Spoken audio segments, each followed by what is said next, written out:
Hallelujah. Praise the Lord. Praise the Lord. Thank you Jesus.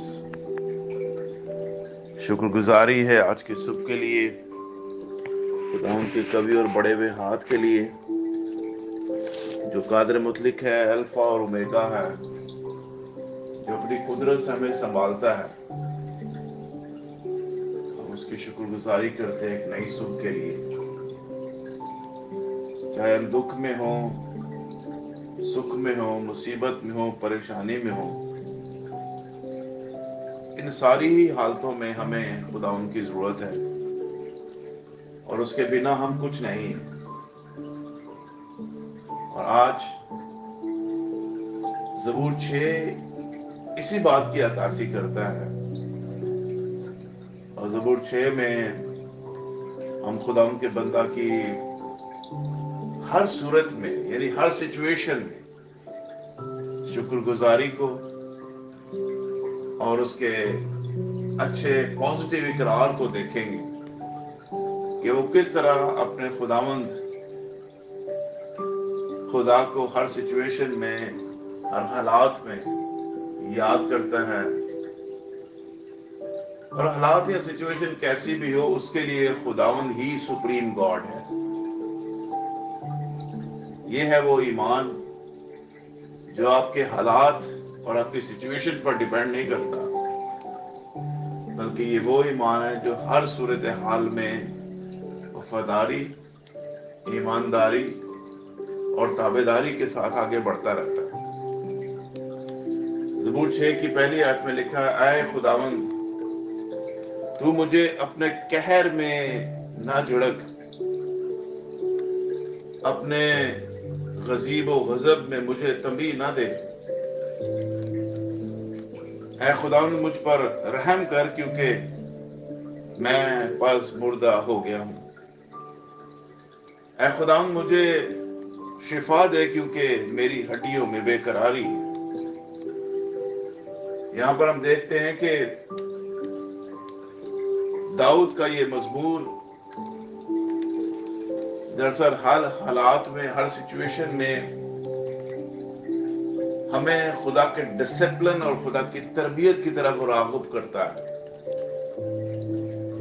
کہ ہم کسی بھی سچویشن میں سے گزر رہے ہوں، خدا ہر سچویشن میں ہمیں بیٹا جان کر، پیارا جان کر، تنبیہ اور ڈسپلن کر کے ہمیں پہلے سے زیادہ مضبوط، وفادار اور تابعدار بیٹے اور بیٹیاں بنانا چاہتا ہے۔